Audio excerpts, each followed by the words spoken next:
Semua orang ngajarin kita cara ngatur gaji. Masalahnya, nggak semua dari kita digaji. Kamu yang nggak punya tanggal gajian, nggak ada angka pasti tiap akhir bulan. Yang ada cuma, hari ini dapat berapa, besok belum tentu. Semua konten finansial ngomongin budgeting bulanan, pos-pos rapi, nunggu tanggal gajian. Tapi hidup kamu nggak pernah nunggu tanggal. Kadang usaha rame, kadang sepi. Kadang seminggu lancar, lalu satu hari hancur total. Jadi kalau kamu merasa selalu gagal ngatur uang, mungkin bukan kamu yang salah. Mungkin sistemnya memang bukan buat hidup kamu. Kalau kamu sudah siap, ayo kita isi ulang. Yang bikin kamu capek itu bukan karena kamu nggak bisa cari uang, tapi karena kamu nggak pernah tahu besok dapat atau enggak. Setiap rupiah yang kamu pegang rasanya bukan cuma buat hari ini, tapi buat jaga-jaga kalau besok sepi. Makanya, waktu lagi rame pun kamu nggak pernah benar-benar tenang. Rasanya cuma kayak lagi bisa bernapas sebentar. Dari situ biasanya muncul dua cara bertahan. Ada yang jadi terlalu berani, mikir, besok juga bisa nyari lagi. Ada juga yang jadi terlalu takut, bahkan buat nyisihin pun rasanya ngeri. Yang satu bocor karena santai, yang satu bocor karena cemas. Tapi ujungnya sama, nggak pernah benar-benar punya pegangan. Dan jujur aja, ini bukan karena kamu nggak disiplin. Ini karena kamu hidup di ketidakpastian. Waktu masa depan terasa kabur, otak kita selalu memilih rasa aman sesaat. Makanya, uang sering habis bukan karena keputusan besar, tapi karena keputusan kecil yang dibuat saat lagi takut atau lagi terlalu percaya diri. Tapi gini, yang jadi masalah itu sebenarnya bukan kamu. Ini soal sifat uang harian itu sendiri. Karena datangnya hampir tiap hari, otak kita otomatis menganggapnya seperti aliran yang nggak akan putus. Jadi tanpa sadar, kita memperlakukannya seperti sesuatu yang bisa dipakai dulu, nanti dicari lagi. Makanya uang harian itu sebenarnya uang panas. Kalau nggak cepat dipisahkan, dia selalu dekat dengan emosi kita. Entah lagi pede karena baru dapet, atau lagi takut karena khawatir besok sepi. Selama uang itu masih ikut berputar di kepala kita setiap hari, dia hampir pasti akan habis pelan-pelan tanpa terasa. Jadi jalan keluarnya bukan nambah motivasi atau maksa diri lebih kuat. Yang perlu diubah justru cara memperlakukan uang sejak pertama kali diterima.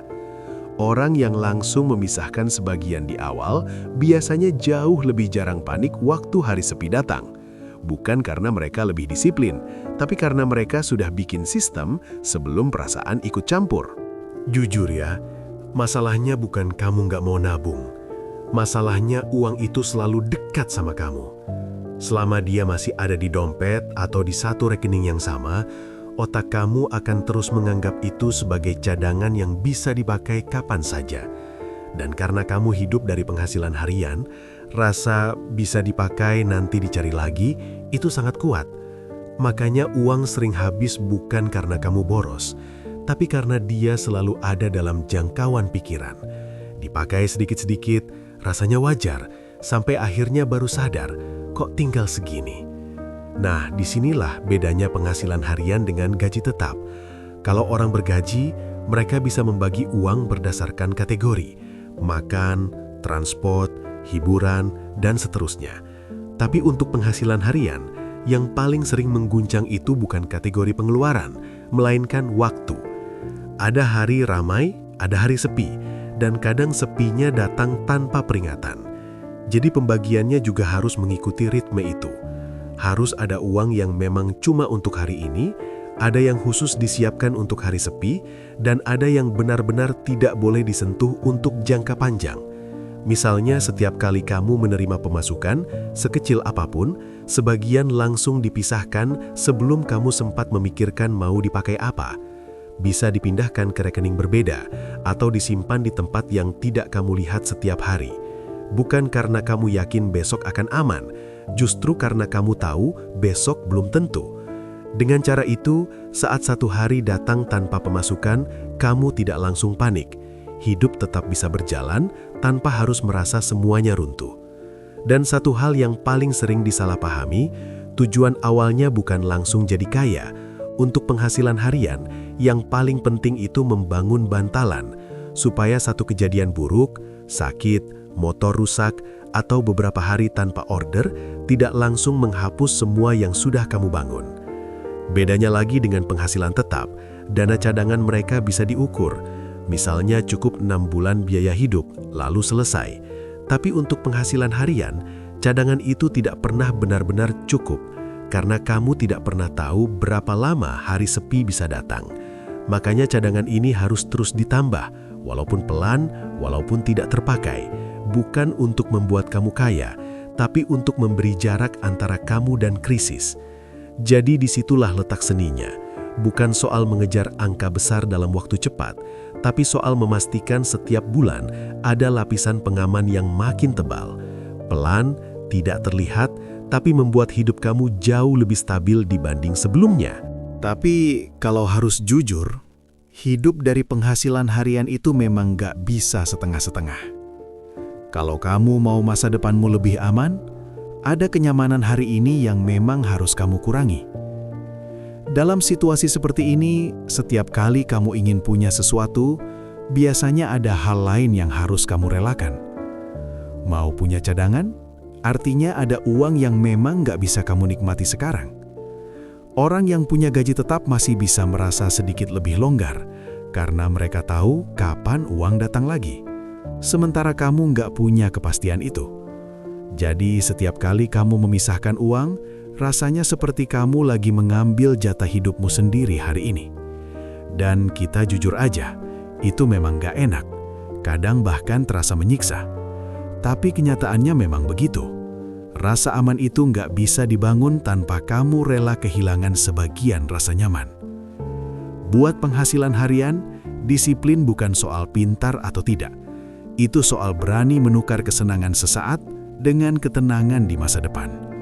Dan biasanya, kesadaran itu datangnya selalu terlambat.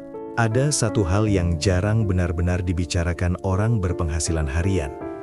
Bukan lagi soal hari ini cukup atau tidak, tapi soal nanti ketika badan sudah tidak sekuat sekarang. Selama masih bisa kerja, semuanya terasa bisa dikejar, tapi waktu tidak pernah berhenti dan tenaga tidak akan selalu sama.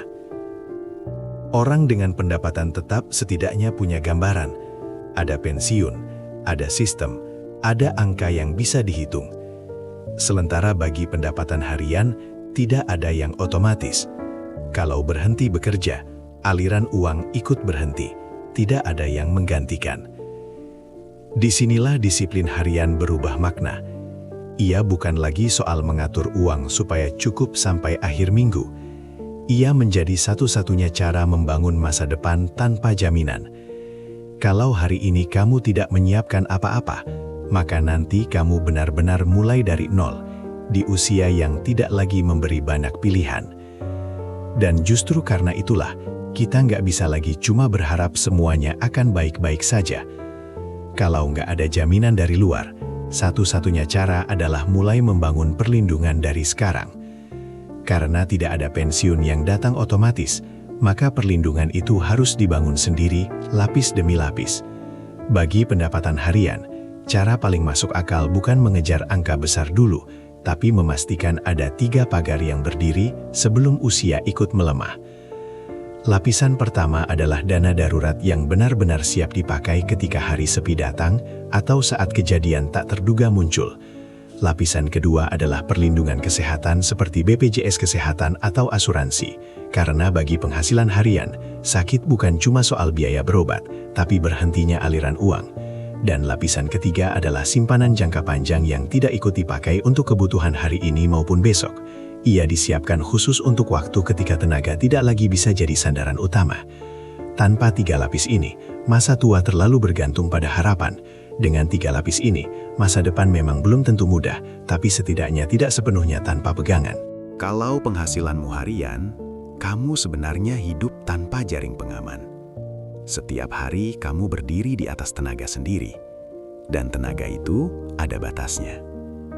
Kamu boleh memilih menikmati semuanya sekarang, tidak ada yang melarang. Tapi jangan kaget kalau nanti yang kamu punya hanya cerita, bahwa dulu kamu pernah kuat bekerja, tanpa cadangan yang bisa menopang saat sudah tidak sekuat itu. Karena pada akhirnya, bukan keadaan yang menentukan masa tua kamu seperti apa, tapi keputusan-keputusan kecil yang kamu ulang setiap hari.